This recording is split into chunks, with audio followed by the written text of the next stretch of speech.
Good afternoon, ladies and gentlemen, and welcome to the 99%.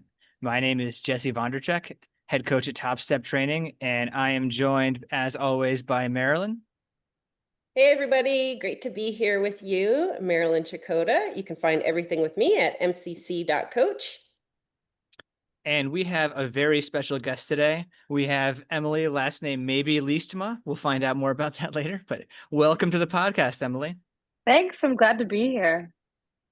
Um, Rockstar athlete, big ultra runner.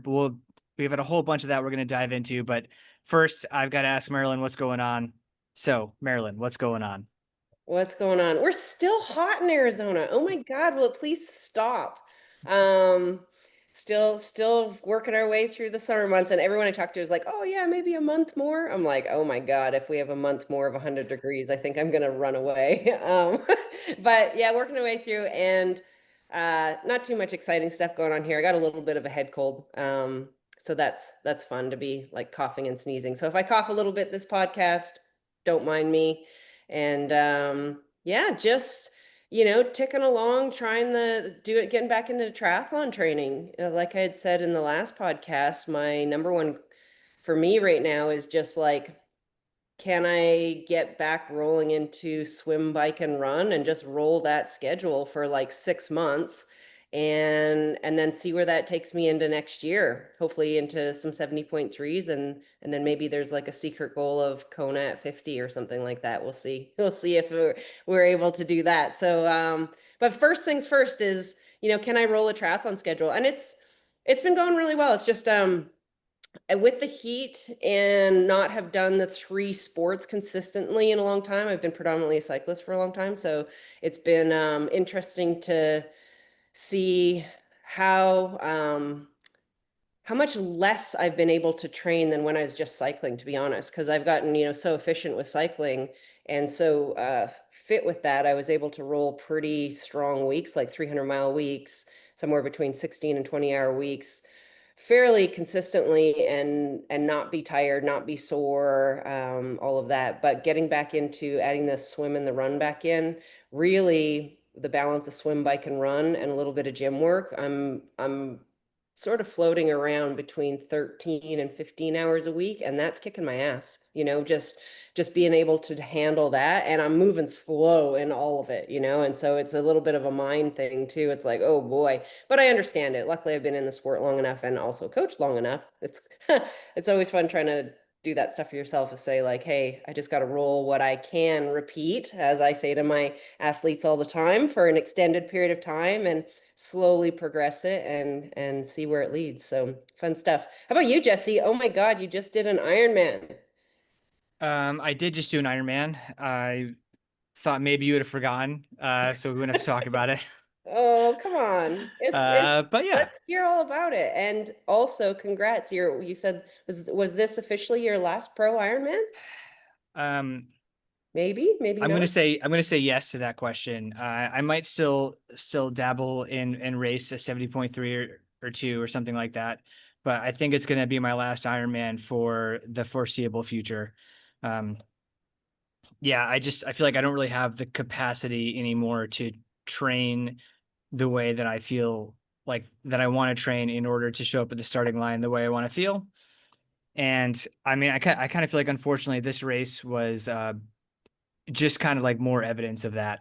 Um, I mean, it was a fine race. It was okay, um, but wasn't really what I was hoping to get out of it. And I mean, I feel like a lot of that is due to the preparation, and that's just kind of the situation I'm in right now, where I'm kind of prioritizing other parts of my life. And yeah, you can't do everything.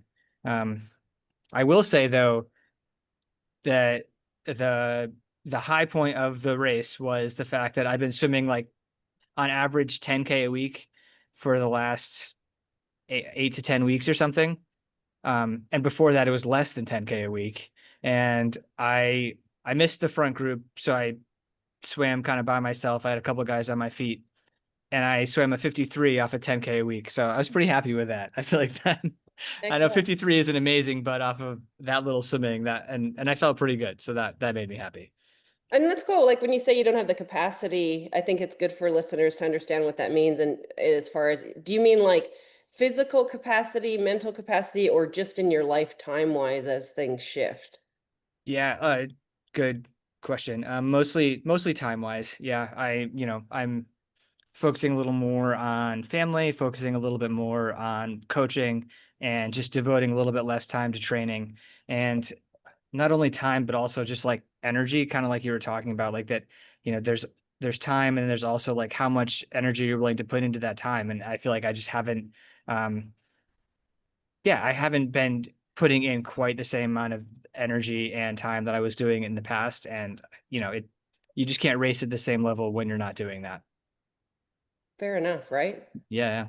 Yeah, good stuff. Um, Well, let's talk to Emily. Oh my gosh, I'm so excited that you're here with us. We have worked together a long time now, and you're such a treat and joy to work with. And I'm really excited to have you here. So thanks for taking the time for us. I know you have a super busy schedule. Talk about time and what you have to invest. Tell us, do a little intro on yourself, your professional, family, and athletic history a little bit, Emily. And you can clarify for the listeners what the last name joke was that we started with there. Yeah, Jesse, I don't know if you did this intentionally or not, but that was a really good segue into my life in general. Um, learning throughout my really throughout the time that I've worked with Marilyn, you have this equation for the amount of energy you have. It's not unlimited, and then you have to put into that equation, a subtraction of X, Y, and Z energy for everything you have in your life. And if look at that equation and that equation is down to zero, that's a problem. And that's something I've had to learn over the years. So we can get into that a little bit more. But yeah, I've been working with Marilyn for, gosh, since the end of 2017, early 2018. And before that I was young. Um, and I was training quite a bit, going all the way back. I was a runner in high school. I was actually a sprinter and just never saw myself as a distance runner. I sprinted, I played volleyball, basketball, all the team sports, but was always super interested in sports.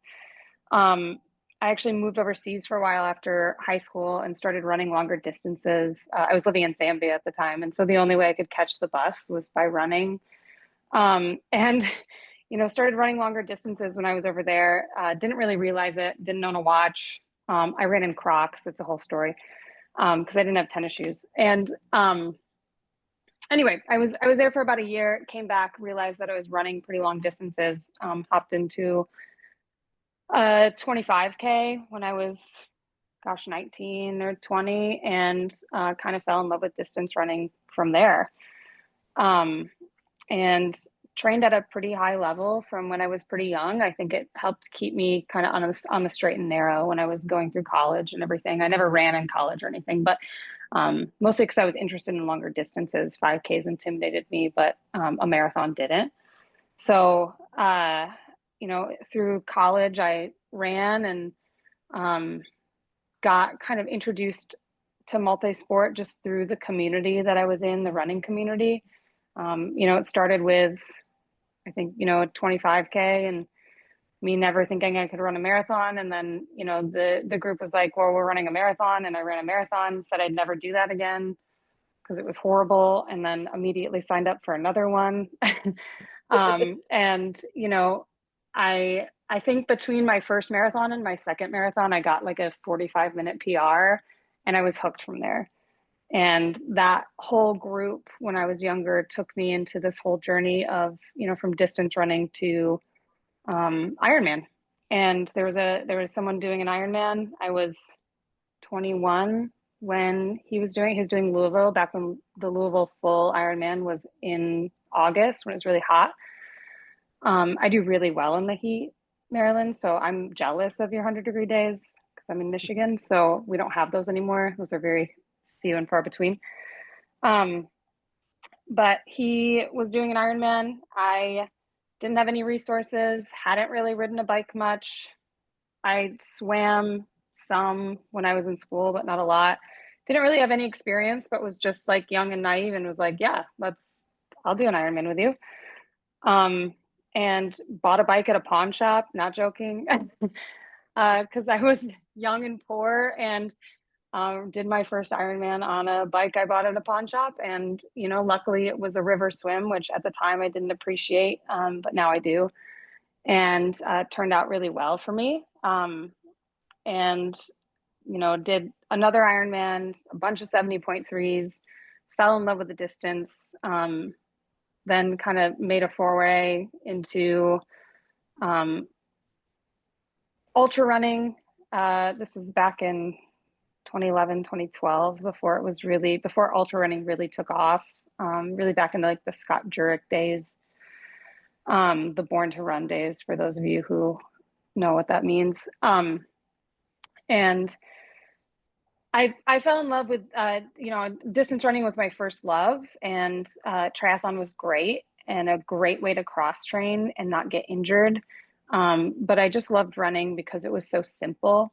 I was joking earlier, but it was back in the time where like we'd take a sweet potato or a loaf of bread and go run 30 miles. And that's just what you did. We didn't have watches or any of that.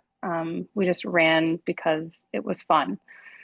And I ran a 50K, and then 2 weeks later decided to jump in a 50-miler. And then a couple weeks after that decided to jump into Leadville. So I'm not like a person that trains or chooses races wisely. I just kind of jump into them. Anyway, so I did that. It was really fun. But obviously that's not sustainable. I got injured. And yeah, that's kind of my early days in sport. Eventually I ended up in grad school. And when I was in grad school, I took some time off from sport altogether. And then kind of wanted to get back into it, went to a couple camps, and wanted to finally find a coach, someone that, was smarter than me when it came to race selection and training. And I wanted to get back into triathlon because I found myself perpetually injured when I was just running. So I reached out to a few different people, ended up with Marilyn, and was kind of like, yeah, I want to be all in. I was still in my, early mid-20s, and I wanted to be all in and see where triathlon could take me. I wanted to try to get faster and do some short course stuff because it was a weakness of mine, and get better at the bike and the swim because I really didn't have any knowledge in that at all.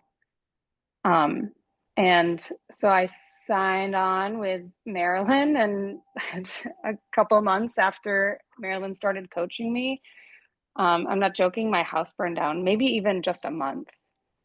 My house burned down. Those photos were insane. I've never seen an entire house like engulfed in flames. She was like, hey, Marilyn, I'm not going to be able to do my workout today. My house burned down. I was like, wait, what? we lost everything. There was not one salvageable thing there except for the firemen pulled out a couple of my husband's kids' artwork, which was cool. But anyway, we lost everything. And I say all of this to say that, I thought that my journey was going to be like going high level in triathlon or athletic or whatever, endeavor that I took on. Like I really wanted to see where that could take me. And immediately life said, no, that's not the path for you. And, so we had to shift focus that year. And honestly, we've had something come up almost every year since where we've had to kind of shift focus away from like high level training and onto how training fits in my lifestyle in general. And Marilyn has been so great about that. So that's kind of my journey through sport. Now I'm, back on the other side of, obviously we're here to talk about post-pregnancy running and getting back to training, but I'm here on the other side of that, and now running a business and, having kids and fitting training in my life just because I love it and it keeps me grounded. That's awesome.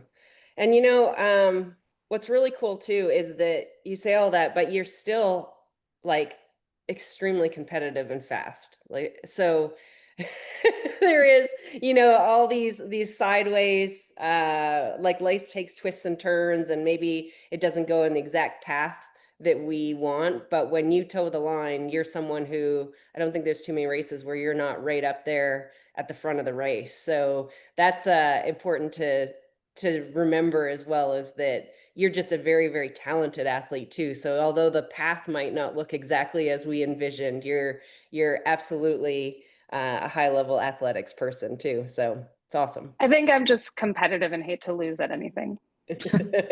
But more so with myself. Like if I don't get the best out of myself on the day, then that bothers me. But yeah.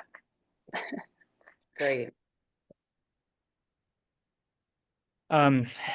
Yeah, and like you said, you know, thank you for sharing your journey with us. That was awesome. But the part of your journey that we're going to focus on today, right, is that training that you did with Marilyn when you were pregnant, and then how you kind of came back from pregnancy and got back to training. So I guess just to toss the mic right back over to you. Do you mind kind of taking us through that journey? Like, you know, especially like in the beginning, how was training when, and then how did it change through time? And then we can kind of move on to the after. One Yeah. thing I want to add before you even get started, Emily, is, you know, I wanted to cover this topic, and I appreciate you joining us for this, because we do have a long history, like you say, from you starting out young to going through, um, you know, preparation for deciding to want to have a family, your story that you're going to share with us, and then right through to having a baby, and then post pregnancy. And I really wanted to cover this topic because there are plenty of females that reach out and say, hey, once, and there's more and more out there on this, more women sharing, but the more we can share and help other women say, like, what to expect, and what are the things that are possible, what are the things to expect, what are some of the hardships you might have to overcome as you go through this process and still stay connected to athletics. So I'm super excited that you're willing to share this and our history together. So yeah, go from there. Yeah, I mean, the journey wasn't short. I'll say that. You know, when I decided that we wanted to have, my husband and I wanted to have a child, you know, I was in my early 30s, and it was about that time, and late 20s, early 30s maybe. But anyway, um, you know, I was ready to take that step. I was nervous because I've always been an athlete, and actually, uh, yes, I did get perpetually injured when I was just running, but it was always some sort of injury that I could run through. And I've never really been sidelined completely, and the thought of being sidelined completely scared me. So I'm going to be open about that. Like I was, you know, pregnancy is, and having a child is amazing, but it didn't come without its own fear of, you know, what does this look like when every single day of your life is filled with, you know, some sort of movement or athletic, you know, endeavor. You know, how do you just balance that with pregnancy? So I'll just say that it came with a healthy amount of fear, but obviously the end goal is worth it. So when we decided to have a child, I was naive in the fact that I was like, okay, you know, I'll get pregnant, it'll be 9 months, and then, you know, 10 months technically, and then I'll have a baby, we'll wait for a while, and then I'll just start training. Seems pretty linear and easy. And that's really the opposite of what happened. So I do want to share a little bit of my pre-pregnancy, healthy pregnancy journey, because I don't think it's talked about enough. And I know that a few people that have talked about it, even just like on social media, has helped me tremendously deal with it. So, you know, we started this process of trying to get pregnant when I was, like I said, in my, you know, late 20s, early 30s. And to make a really long story short, we were unsuccessful for several years. I was pregnant several times and ended up losing, you know, losing those pregnancies several times. And it takes a toll on you physically, mentally, emotionally, when you go through that. And I think it's something that is just important to touch on, because the journey to having a child isn't linear. And, sometimes it takes, for us, it took 5 years. And so those 5 years before a healthy pregnancy were also riddled with, okay, I can train now, I can't train now. Now I'm emotionally drained. And it was just like 5 years of ups and downs. And thank goodness I had such a great coach. And I don't mean to say that just because you're on. I mean, it really is true. You've just kind of ridden that ride with me. And, it's your body goes through a lot with every pregnancy, whether you carry it to term or not. And so respecting that, honoring that, and not pushing yourself through that is really, really important. And taking the time to, process and making sure that your body's healthy again before you start, training heavy again. I think there's also a misconception if you do have if you miscarry or lose a pregnancy, that, that's it. And then you can just start training again. And that's also not the case. Your body goes through so much. And so it took a lot of years of, that going through miscarriages, going through fertility treatments, which is its own, toll on your body, because now you're putting things into your body that your body's not used to. And, it was just a lot of time of ups and downs and of just physically taxing stuff that is all behind the scenes. It's stuff that you don't want to talk about on a daily basis, but it's stuff that's happening. So just for anyone that's listening who's gone through that or is going through that, like, one, there is a light at the end of the tunnel, whatever that looks like for you. For me, it was a healthy pregnancy, and not for everyone, it's not. And I know that, but also just, make sure that you take the time to let your body physically recover, mentally recover, emotionally recover before you start training again. So I just wanted to touch on that because I just think it's super important. But Can I, yeah, go ahead. sorry, can I ask a question or two on that before we move to the next part? Yeah. So it sounds like you were actively training during that process. Were you also signing up for races, or were you just kind of training to stay like fit and like mentally sane? Our biggest goal through that was to keep me emotionally, mentally, and physically healthy, while also not overtraining. I have a tendency to overtrain and or underfuel, not purposefully. It was just kind of what happened. I have a hypoglycemia by, just that's just the way my body is. And so learning, actually, there was another person on our team. Shout out to Erin. She's great nutritionist if anyone ever needs one. But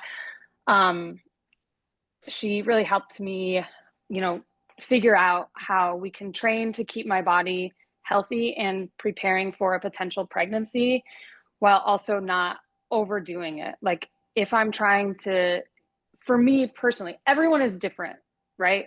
Plenty of people can train for an Ironman and get pregnant, and that happens all the time, and that's great. For my body in particular, I needed to make sure I was training, but protect the fact that I was trying to get pregnant, and making sure that I'm keeping myself as healthy as possible for that, and, fueling enough, and, really focusing. Honestly, we focused so much on fueling during those sessions, and making sure that the sessions, I wasn't doing these, 2, 3, 4 hour sessions during that time, or at least not a lot of that time. There were periods of time where I'm like, I'm going to take a break from this, from trying to get pregnant, and I'm just going to train because it's, good for me. It's good for me to focus on a goal. We definitely had periods of time of that. And then there were periods of time where it's like, okay, let's pull back and make sure that, I'm getting enough sleep, I'm getting enough nutrition, I'm, doing all this and really taking care of my body. So, yeah, there were, I think, 2 or 3 periods probably that were, 3, 4, 5 months where I was like, I just need a break. I'm going to train. I'm going to focus on something else. And then those other periods of time were just focusing on preparing my body for a potential pregnancy. So, And then, you kind of alluded to like kind of taking some downtime, especially when there was, like when the pregnancy would fail, right? And then when that happened, what would be your go signs to look for that like you are physically and mentally ready to like return to some movement? I wanted to, first of all, and I wasn't forcing myself to. We talk a lot in sport about, you don't need motivation in order to have discipline. And that is an important concept. But when you're going through something so emotionally taxing, you have to listen to your body and trust that sometimes your body is telling you something for a reason.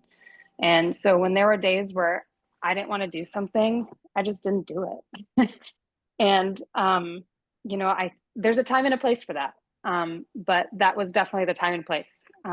Was, you know, during that time where I really learned to honor what my body was telling me. And when my body said, "Hey, let's go for a run," I did. And, you know, when I had a bike ride scheduled and my my mental and emotional needs needed to like go, you know, cry in the woods in a long run, that's what I did. And again, Marilyn's been so good about adjusting my training to what I felt like I needed during that period of time. But that was really it. I think when you are an athlete, you can start to tell the difference between I don't want to do this, but I want the end goal of training for a race, and so I'm going to do it. And I don't want to do this, and I don't know what my end goal is, you know. And so I had to wait until I was motivated to have a that end goal of whether it be just to get faster in a timed mile, whether it's a race, you know, whatever it is, I needed to figure out what that goal was. And until I really figured that out, I knew that it wasn't quite time for me to train yet. So Yeah, I think also as an athlete, you know, you learn to like ignore physical signs. So, you know, if you're in pain or uncomfortable, it almost becomes comfortable for us to be uncomfortable. And so I have a hard time still like discerning what, you know, the healthy uncomfortable is versus the unhealthy uncomfortable. But mentally, I figured out that I needed to, like I said, be ready to train for a goal or something again in order to really be ready. Yeah, and I think I love that, Emily, because I think one of the roles of a coach is to really understand and listen to your athlete and make sure you're coaching the whole athlete, you know, mentally, physically, holistically. And we're there to guide you and protect you from making mistakes that you might not see. We have a broader lens and an outside lens. So if we see something and say like, hey, I'm going to like just protect you a little bit here, but then trust the athlete enough and have a good enough relationship that you know when to let the reins go and let them do what they know, like you say, is listening to their body and what's best for them at that time. And then just provide a certain amount of guardrails to keep them moving in the right direction that is in line with what they've said is important to them in their life. And so I think we've done a good job of that. And it's important for coaches to hear in this conversation that your job is more than just saying like, oh, here's these sessions, you must hit them. You know, it's like there is a time and place for that at, you know, in certain places of life. But more importantly, as a coach, those other factors are really important, and especially in this kind of situation, having that good athlete coach relationship where you have the trust in the athlete trusts the coach, and you have that two-way conversation, know like, hey, I'm giving them the tools to make good decisions for themselves and I trust them with that. And then, hey, from an outside lens, I see this, and let's make sure that we don't get ourselves in trouble by making this decision or that decision. So I think that's an important part of for coaches to hear who are possibly taking on athletes going through these kinds of things.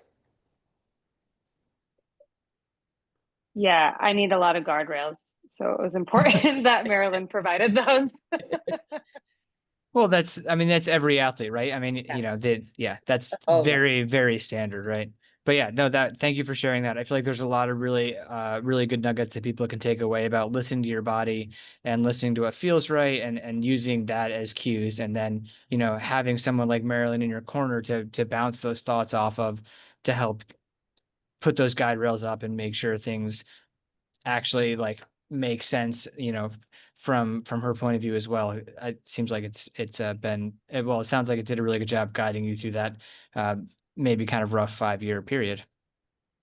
Let's move Yeah, on and to the that next, the next phase though, yeah.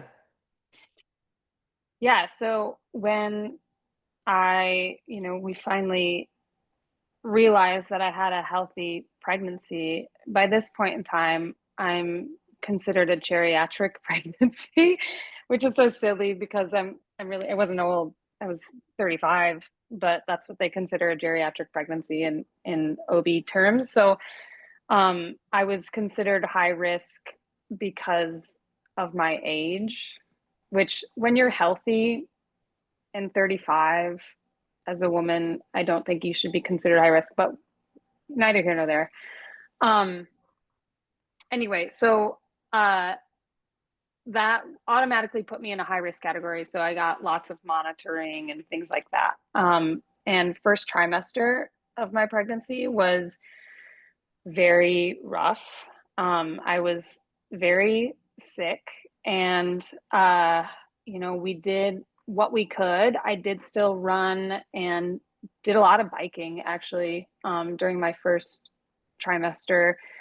Not, I was in the pool, I think maybe 2 or 3 days a week during my first trimester, but I found that flip turns made me incredibly nauseous. So I was just going slow and, moving through the water really is all I can say I was doing. But it felt good to be in the water. Um, and was still running some in my first trimester, but really just again listening to my body. And because I had gone through all of that in the previous 3-4 years, I think I got pretty good at listening to my body of when I could push and when I couldn't. And I did still do some sessions that I pushed, but really dialed it back to what I really felt like my body could handle in that first trimester. Second trimester, once I got over the rough patch, I actually felt pretty good. I kind of rolled with whatever in my second trimester. I was doing some longer workouts. I actually am not a big person. Marilyn knows this. I am so type A in my job that training is like my outlet, and I don't really analyze or look at anything. But I did look back at some of my stuff so I could accurately tell people what I did during my pregnancy. And I was doing some longer stuff in my second trimester and actually feeling really good and feeling like myself. And I think the hardest part of my second trimester was trusting that it was okay, because there's still so much, there's so much talk out there still about, you can't do this during pregnancy, or you shouldn't do this during pregnancy. And I think my biggest advice to people that are pregnant is just know that there's no one linear way to go through pregnancy. And if someone tells you that you can or can't, absolutely can or can't, do something training wise during pregnancy, like I think it's just so person specific.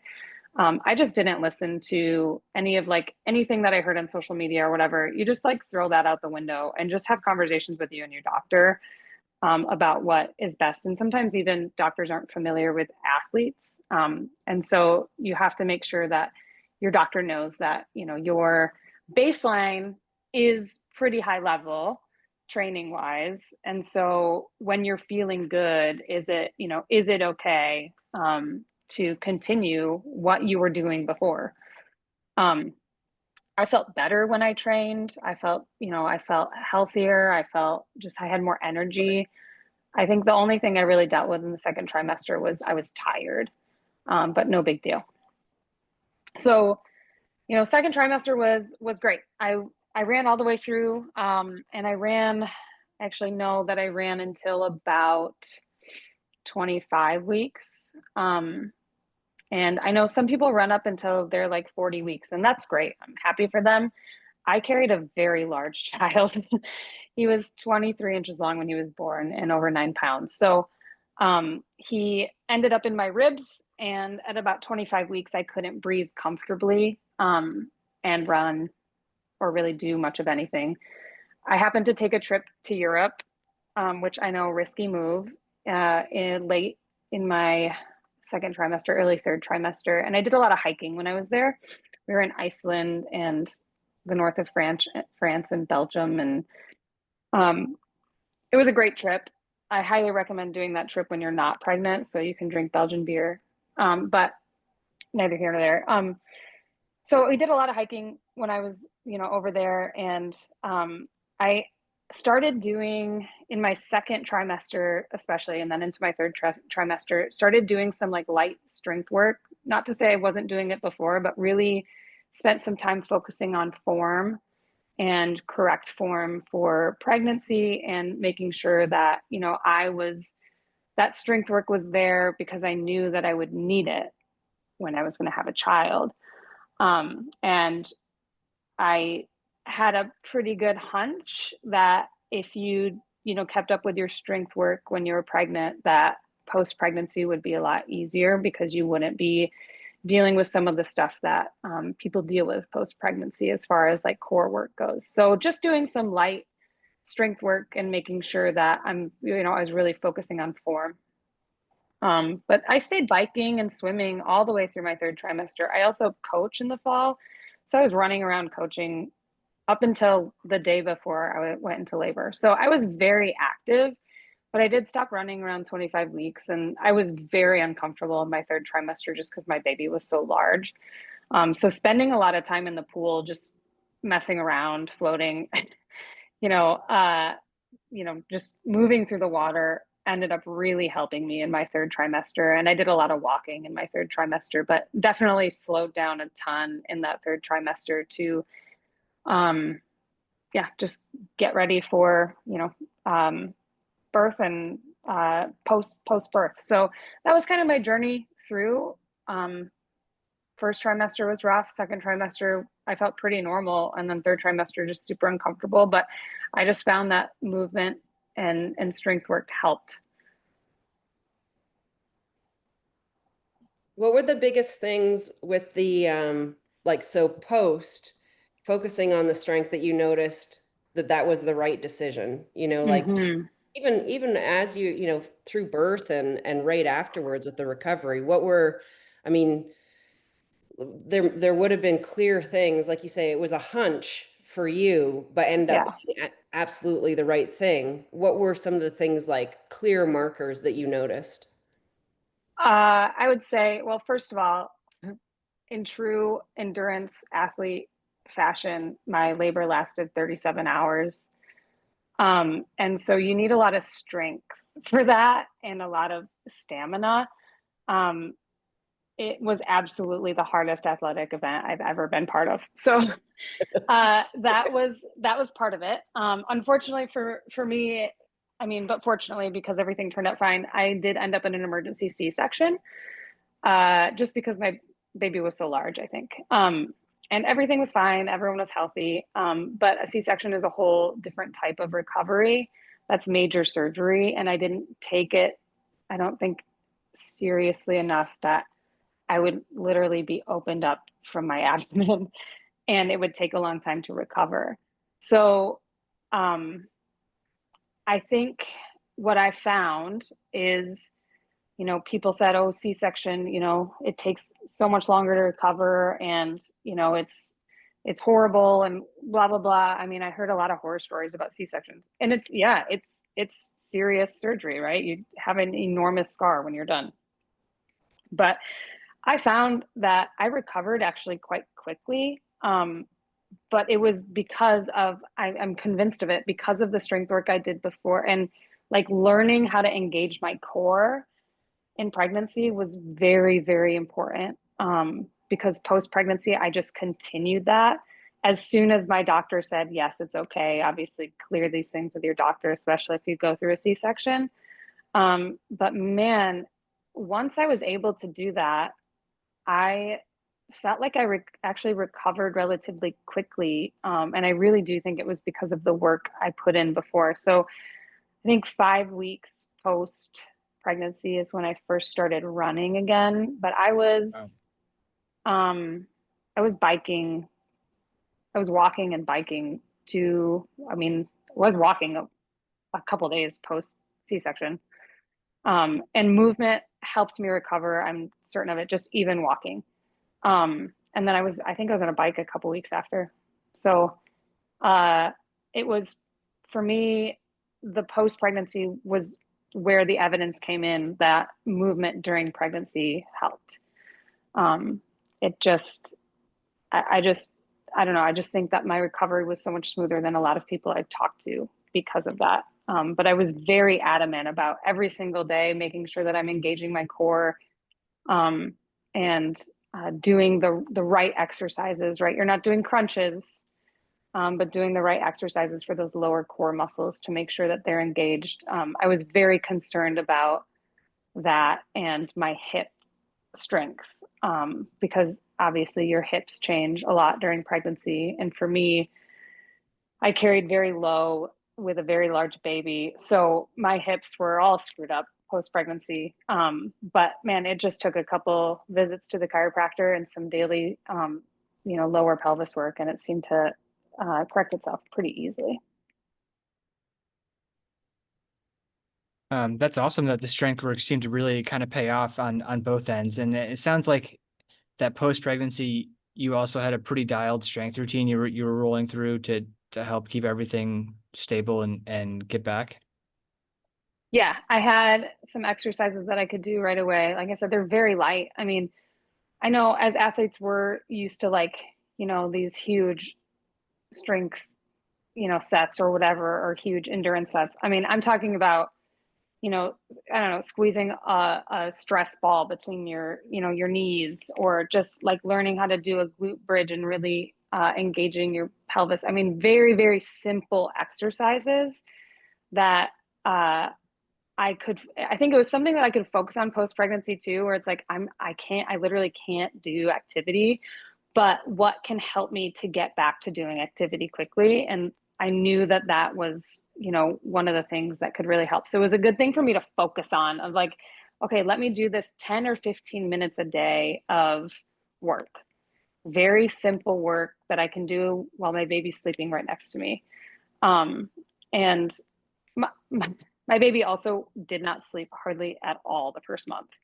And that was rough in its own sense, but it was having that, like, that I could focus on for me for just even 10 minutes a day, I think helped me mentally and then obviously physically.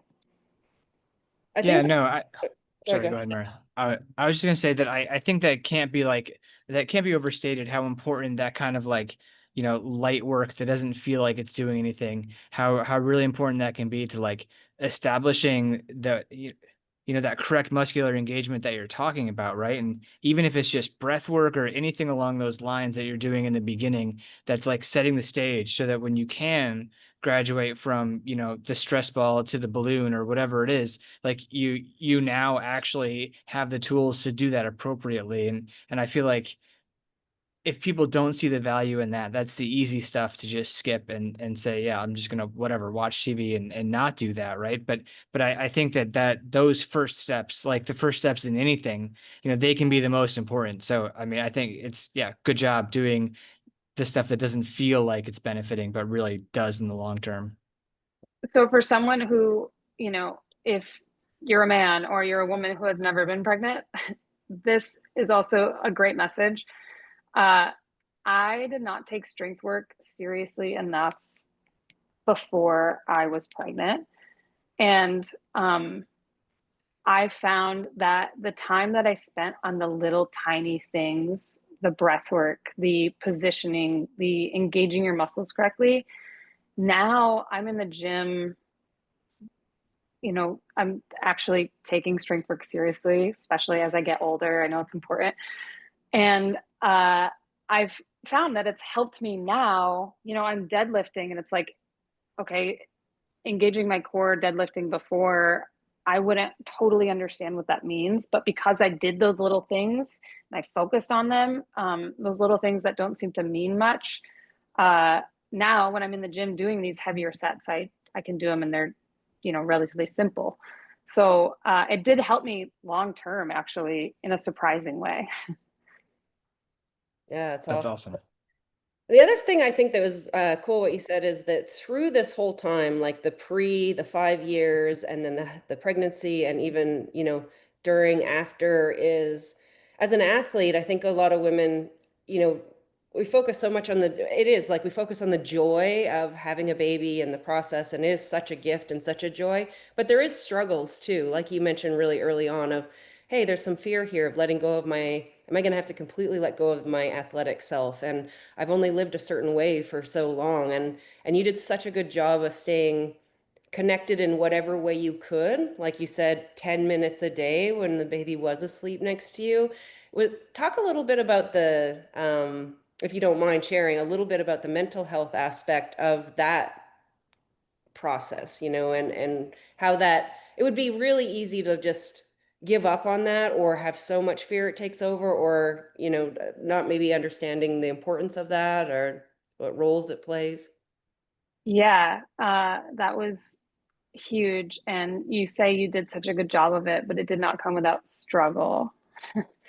You know, first of all, let's also talk about postpartum hormones and that it's a wild ride. Um, I also did not take that seriously enough. And it's a big deal, guys. Anyone that's listening, postpartum hormones, don't be scared of them, but just know that your hormones are wild and it's a ride that you just have to accept that you're going to go on.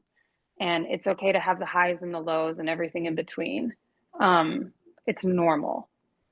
And, I think that's important because there were days that were huge struggles. And here I am with a new baby after so many years of trying. And of course, so happy, but also so sleep deprived and hormonal that I'm like, and like not being able to move that, it was rough. There were days that were really rough. So that's okay. You get through them.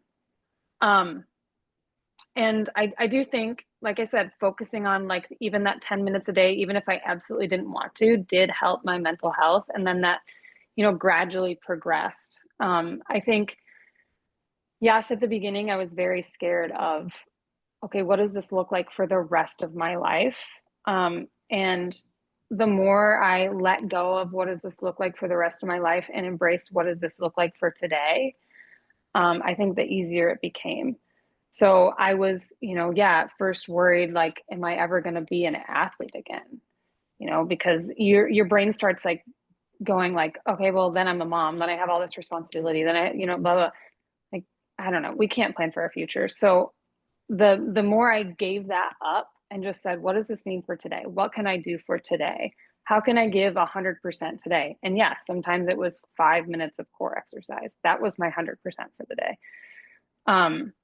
But learning that 100% for the day was enough and trusting that I could get back to where I wanted to be, whatever that looked like. Um, you know, that was a process. Once I learned to embrace that, it kind of became fun in a way to be so like out of shape and see these huge gains, right? So when you actually start to return to sport or, cycling, running, swimming, whatever it is, you're able to see huge improvements where when you're like highly trained or have been doing something for a long time, you see minimal improvements. And that's great.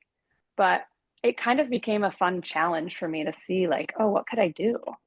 And it became less about what's the next race or what does this look like or why am I doing this, and more like, I wonder if I could like, be a little faster today than yesterday, or I wonder if I could, you know train at the same pace but be a little bit lower heart rate today. Whatever it was, those little things, it was fun to see big improvements once I was able to start training again. But it took me letting go of what does this look like for the rest of my life and learning to just embrace where I'm at today.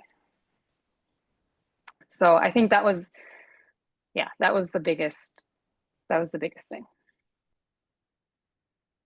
Yeah, that's a really big takeaway that can be applied in a lot of situations. And yeah, I feel like going through this, with my wife when she was pregnant, and I feel like those types of like long-term questions were questions that I was fielding a lot in the beginning. And yeah, we kind of like worked through that process that sounds like you kind of went through of like, hey, like, I don't have a crystal ball and we can't talk about what your athletic career is going to look like 5 years down the track. But yeah, we you can always look at what you have right now and doing the thing and being in the present moment. And yeah, that can be really hard to do, especially, when you start spinning and and you're hormonal and sleep deprived, and there's all these thoughts that then it can be really easy to spin. And yeah, so that was I don't know, I found that very valuable. So thank you for sharing that. Yeah, of course. Awesome.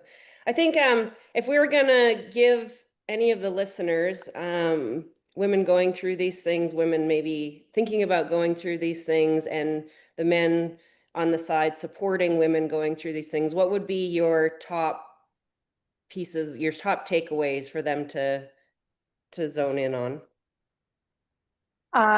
Number one, while it's important to have a plan, you can't control everything. And for people that are like me, that are, ultra endurance athletes, we like to plan sometimes a race 2 or 3 years in advance. We like to talk about long-term goals a lot, and those are important. But you have to learn that you can't control everything, and your goals necessarily will shift with pregnancy, with things that come up, with just life in general. I mean, goals shift, and that's okay. And, um, I mean, going back to Jesse, what you were talking about at the beginning, pregnancy and having a child takes a lot of energy, and learning to respect that and honor that and not completely drain yourself to zero is also important. So listening to your body and taking seriously, nutrition and sleep and just time devoted to your family, is important. And it's okay to take that time. Missing a session to get some extra sleep when you're pregnant or trying to get pregnant, or recovering from pregnancy, is not going to affect you long term. Missing a week, missing a month, none of this is going to affect you long term if you have the right mindset to be in it for the long haul. I found, just to be optimistic in this whole conversation, I ran a 5K at a faster time than I have in a very, very long time post pregnancy. I'm now, my son is a year and 10 months, but so I've got a little extra time under my belt. But, 1 year, I promise you, post pregnancy will fly by. And that's about what it took before I felt like I was training at a high level again, maybe 10 months. And that can be daunting, I know, because you just immediately want to get back to where you were. But you can train at a high level again as long as you are prepared to be in it for the long haul and not overdo it in the beginning. And then lastly, for partners of people going through this, realizing that, pregnancy and becoming a mother is wonderful and a roller coaster in its own right, but also that individual is still an individual, and with their own goals, and learning to support your partner as a mother and your partner as an individual, and honoring both of those, I think is important. And honestly, my partner, my husband, did a great job of that, and I did less of a good job of that for a while. So he was actually a shining example of how I needed to treat myself, and give myself grace and honor both of those parts of me, and realize it's okay to have my own individual goals while also just absolutely loving being a mother. Wow, that's really great advice. I really like that. Yeah, that was awesome. I was going to try and add something, but I feel like I should just not and just leave that there, because that was great. I really appreciate you spending the time with us. I know you're busy, and yeah, so thank you so much for coming on and sharing your journey. This was really fun. Thanks, guys. Yeah, thanks so much, Emily. It's going to be awesome to watch you continue raise amazing children and get after some really cool athletic goals coming up in the next period of time. Yeah, I'm excited. I'm finally getting back to some racing, and hopefully, you know, knock on wood that nothing comes up. But I'm excited. We're going to get back into some ultras, which is a whole different shift from multi-sport, and get back to, like, you know, simple, just going out for runs because I love it, but also getting that competitive side of me out again. So it'll be fun. Awesome. Perfect. Well, yeah, I'd be excited to hear from Marilyn how your journey is going. So yeah, good luck with everything and thank you for your time. Thank you very much. Cheers. Thanks, guys.